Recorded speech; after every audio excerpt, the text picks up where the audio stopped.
Je suis vraiment contente de te recevoir pour parler d'amour. Tu as écrit plein de livres sur comment être heureux. 3 livres. 3. Sur l'amour, la vie de couple, comment avoir une vie de couple. Wow! Comment rencontrer aussi. Ado Ben Ali, toi, ta vie de couple? Ouais, je suis célibataire. Non. Pas vrai? Oui.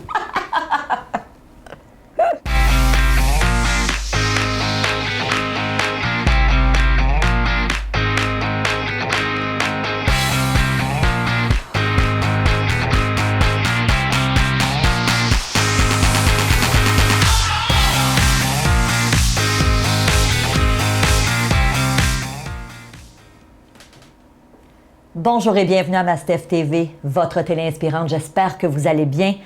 Alors, je me présente, je suis Stéphanie Milot et vous le savez, je me suis donné une mission, c'est d'inspirer 10 millions de personnes au cours de la prochaine décennie à avoir une vie à la hauteur de leurs rêves, une vie satisfaisante.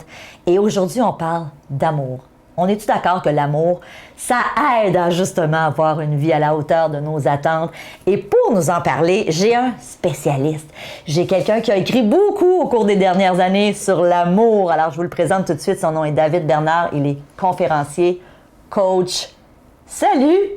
Salut! Salut, Mastef! J'avais envie de t'appeler Mastef. C'est bien correct, David. T'es pas Mastef, mais tu sais, c'est Mastef. T'as pas de rumeur, là. Non, t'es marié nouvellement, en plus, oui, ça vient de se faire, là. Écoute, David, on faisait des blagues en entrée de jeu en disant que tu es célibataire, puis c'est un peu ironique parce qu'effectivement, tu viens de sortir ce livre, Prêt pour l'amour, encore plus. Encore plus, le deuxième. C'est le deuxième. Tome 2. Alors, tu as écrit beaucoup dans les dernières années sur l'amour. 3 livres. 3 livres. Oui, sur l'amour. Puis, pourquoi j'avais quelque chose à comprendre? Ben c'est ça, parce que tu t'es séparé récemment. Oui, ça fait quelques mois de ça. Et ça n'a pas été facile. On en parlait un petit peu avant l'entrevue. Puis je pense que je peux comprendre. Puis je pense que les gens aussi. Ben oui, ben là, je veux dire, c'est sûr qu'il y en a qui me regardent aujourd'hui et qui disent OK, c'est soit que tu vas dans 2 sens. C'est soit que tu te dis OK, lui dit que c'est un spécialiste de l'amour, mais il est célibataire et vient de se séparer. Ou c'est soit que tu te dis OK, lui est séparé, il a écrit sur l'amour, je suis curieux de savoir qu'est-ce qu'il a à dire par rapport à ça, parce que moi, en ce moment, je vis quelque chose, j'ai de la misère dans ma vie amoureuse, ou je suis sur le bord de me séparer, ou j'ai de la misère en amour, ou je suis célibataire, puis ça marche pas mes affaires, qu'est-ce qu'il y a à dire? Fait que d'une part ou d'autre, vous avez le droit de passer ce que vous voulez. Moi, j'y vais avec l'option 2. OK.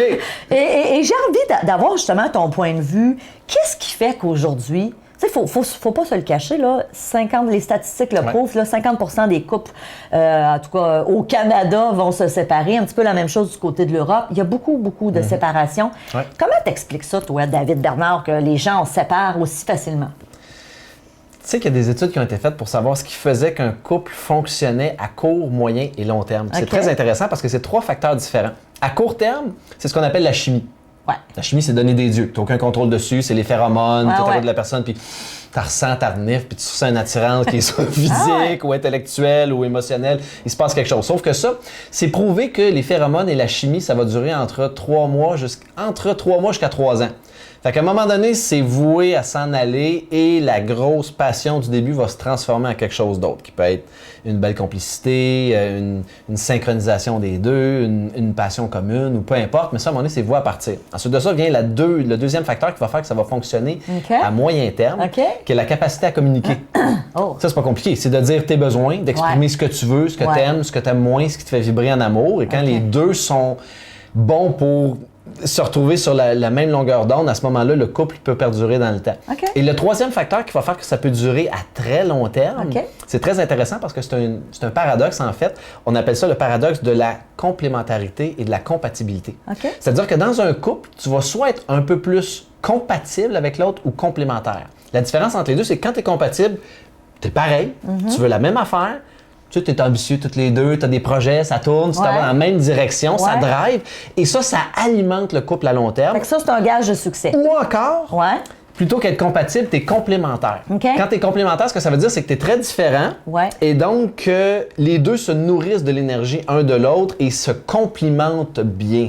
Sont complémentaires. Ceci dit, les études prouvent que quand tu es dans un couple où il y a une énergie davantage complémentaire, c'est plus difficile. Yeah! Le bateau, il brasse plus. Mais non, mais je dis parce que moi, toi, je suis t'es dans compatible. Le premier. Je sais, tu vas le dire tantôt. Mais quand t'es complémentaire, ce qui arrive, c'est que tu dois faire un peu plus de négociation. Faut que tu mettes un peu plus d'eau dans ton vin parce que c'est inévitable. Les deux veulent pas la même affaire, sont trop fondamentalement différents. Fait que ça, dans le fond, David, c'est un peu parce que moi, j'ai toujours dit, j'ai la conviction que qui se ressemble s'assemble. Pour moi, j'ai toujours cru qu'en amour, ça fonctionnait mieux, que les contraires s'attirent. C'est un petit peu ce que tu viens de nous dire. Par contre, tu es en train de nous dire que malgré qu'on peut être différent, ça peut fonctionner. Ça peut fonctionner, sauf que ça prend une capacité à... Là, on revient dans le deuxième point, ça prend une capacité à communiquer qui est extraordinaire. Il faut que ce soit dans l'harmonie, dans la paix, il faut que ce soit... Parce que, tu sais, tu peux pas être dans un couple. En tout cas, moi, j'en connais pas des couples, j'en ai quand même fréquent, j'en ai vu plusieurs, j'en ai coaché plusieurs. Tu peux pas être dans un couple où tu es tout le temps en train de te pogner, tout le temps en train de t'obstiner parce que ça érode, ça gruge le couple. Et donc, quand tu es dans une énergie qui est complémentaire, il faut que tu sois très bon à communiquer. Il faut que tu sois très, très bon, il faut que tu sois résilient aussi dans le couple. Tandis que quand tu es compatible, c'est plus facile. C'est plus smooth. Puis la compatibilité, ça veut-tu aussi dire comme avoir les mêmes valeurs, voir la vie pas mal de la même façon? Tout ce qui fait que tu vas te sentir vraiment connecté parce que tu es sur la même longueur d'onde et que tu es très similaire. Donc, on parle des valeurs, on parle des croyances, on parle des loisirs, des habitudes au quotidien, de la vision à long terme. Tout ce qui fait en sorte que le couple s'en va dans finalement la même direction plutôt que dans deux directions opposées où il faut que tu zigzagues tout le temps comme ça. OK. Donc, c'est la raison pour laquelle... de ça, ces trois niveaux-là, où, selon toi, ça accroche le plus? C'est-tu au niveau 1? Est-ce que c'est parce qu'il y a plein de gens qui au départ, là, ont la passion, mais c'est que... C'est facile à répondre, ça. Ah ouais, c'est parce qu'aujourd'hui, là, le monde, là, je ne passerai pas par quatre chemins, là, Steph, là. J'allais dire ma Steph. C'est correct. Je ne passerai pas par quatre chemins, là. Aujourd'hui, on est dans une société où les gens, de plus en plus, ressentent un grand vide intérieur. Puis ils sont plus capables de vivre avec, ils ne savent plus quoi faire avec. Fait qu'ils se garochent en couple. Ils se pitchent dans une union pour remplir ce vide-là intérieur. Sauf que l'histoire là-dedans, c'est qu'ils renversent un peu l'ingénierie, c'est-à-dire qu'ils mettent la charrue devant les bœufs parce que avant de développer une relation avec une personne, il faut d'abord et avant tout que tu en développes une avec toi-même. La condition sine qua non pour avoir une grande relation amoureuse, c'est d'abord d'être en amour avec toi-même. Pas dans le sens d'être égoïste et égocentrique, mais dans le sens de reconnaître ta valeur, d'être bien avec toi-même, de savoir qui tu es, où tu t'en vas, ce que tu veux, c'est quoi ta valeur. Et quand tu sais pas ça, ben, tu vas prendre n'importe qui au passage pour remplir le vide, pour combler l'espace, puis dire « Ah, là, je suis bien, je suis apaisé ». Sauf que l'affaire, c'est que parce que les phéromones finissent par disparaître, c'est inévitable que si tu n'as pas fait un choix judicieux au départ dans le processus de sélection, tu vas te retrouver avec une problématique. Fait que ça veut dire qu'il y en a qui peuvent être chanceux, genre, ils ont pris le premier. Ah, la loterie de l'amour, ça se peut. C'est ça, ils ont pris le premier, puis ils sont chanceux parce qu'ils arrivent à communiquer, donc les phéromones se transforment, puis ils sont complémentaires, compatibles. Exactement. C'est pas impossible. Puis non seulement ça... Mais c'est pas ce que tu nous suggères. Ben moi, je pense que la chose la plus importante quand tu démarres, c'est d'être vraiment judicieux dans ton processus de sélection. Fait que plutôt que de te garrocher en amour juste pour pas être tout seul, c'est d'apprendre à être un peu plus dans le « je vais prendre mon temps, je vais regarder ce qui se passe, je vais travailler sur moi, je vais guérir mes blessures, pour comprendre vraiment quels sont mes patterns amoureux pour pas avoir les reproduire en couple. Il y a plein de livres qui te proposent ça, dont Prêt pour l'amour.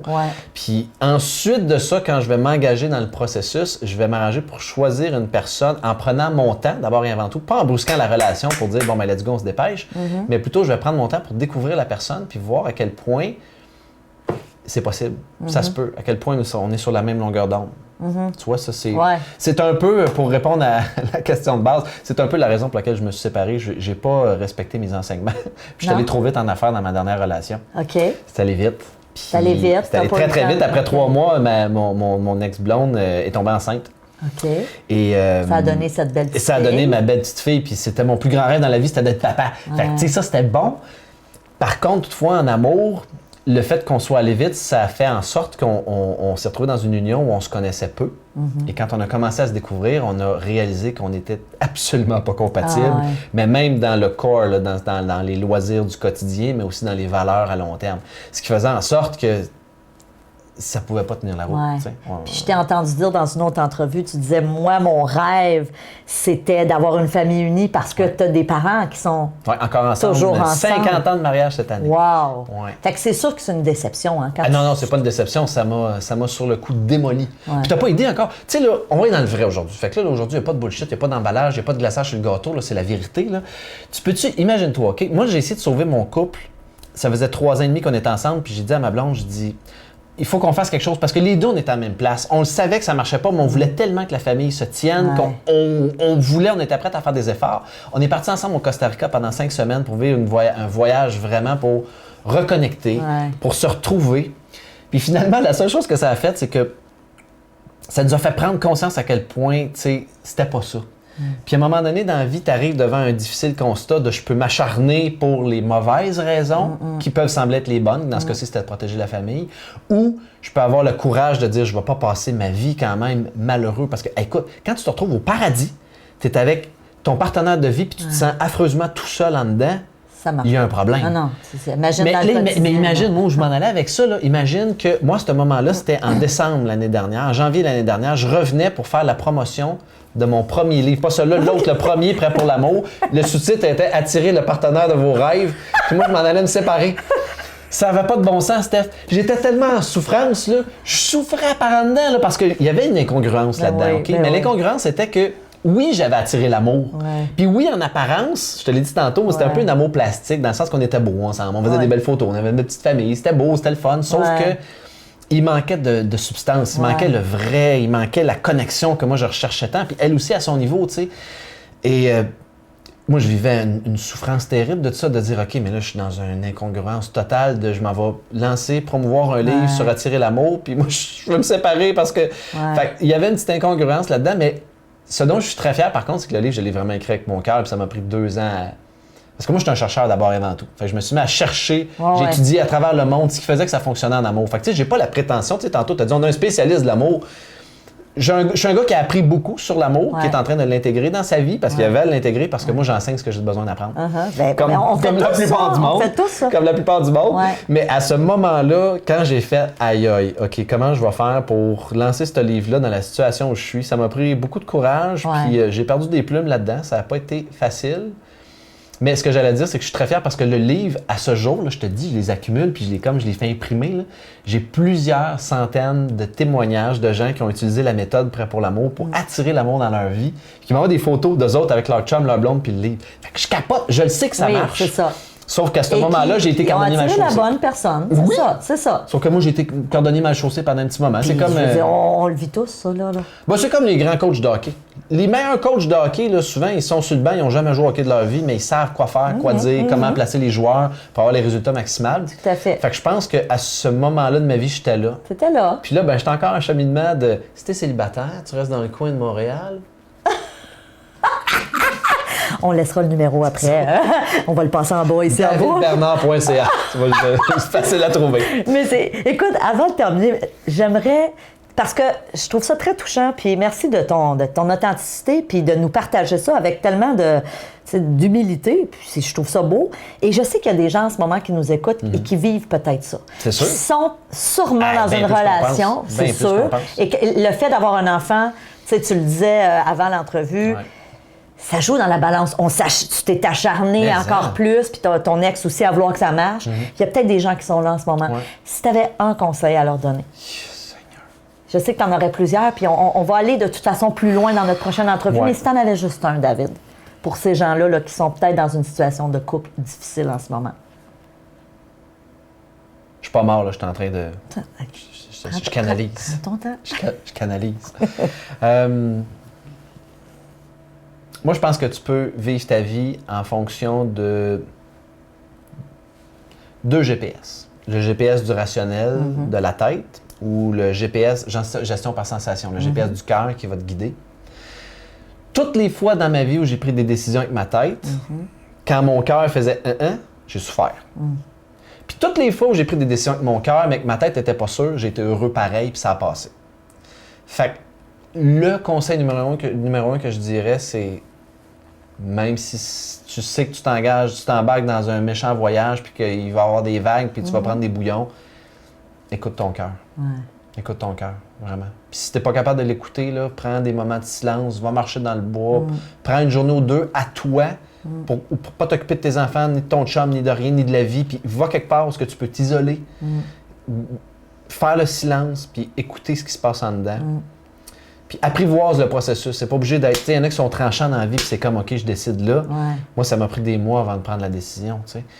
à me préparer à prendre la décision. Ce qui est difficile, c'est pas de prendre la décision, c'est de se préparer à la prendre. Ah ouais. Parce que tu vois les conséquences de ce qui s'en vient, d'une garde partagée avec des enfants, de séparer les biens, tout ce que ça peut amener, tu sais. Ah ouais. Les conflits, la déception, tout ça, le deuil de la famille. Moi, j'ai eu un gros deuil que j'ai vécu. Tu sais, le deuil de l'amour, je l'ai vécu pendant mon couple. Ouais. Ce qui est un peu ironique, mais le deuil de la famille... Tu le savais, mais le deuil de la famille... le deuil de la famille, je l'ai vécu après, puis ça a été vraiment une grosse débarque pour moi.